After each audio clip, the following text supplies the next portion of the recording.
দর্শক, লিজেন্ড লিগে সাকিব আল হাসানের অবিশ্বাস্য এ কেমন বোলিং তাণ্ডব। একাই 4টি উইকেট শিকার করে দলকে জেতালেন তিনি। দর্শক, খবরের বিস্তারিত জানুন পুরো প্রতিবেদনে।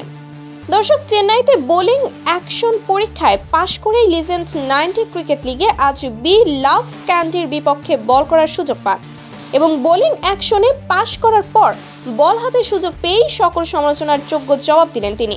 দর্শক, বিলাবের বিপক্ষে এই দিন 4 ওভার বোলিং করে মাত্র 19টি রান খরচ করে মহামূল্যবান গুরুত্বপূর্ণ 4টি উইকেট শিকার করে শেষ মুহূর্তে সাকিব তার দলকে দারুণ দাপটে এক জয় এনে দেন।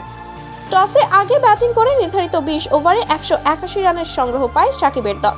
দুবাই জায়ান্টস জবাবে বিলাভ ক্যান্ডি শুরুটা ভালো করলেও শেষ দিকে সাকিব ও দলের বাকি বোলারদের ঘুরনিতে চরম নাটকীয়ভাবে হেসে খেলেই ম্যাচ জিতে যায় দুবাই জায়ান্টস।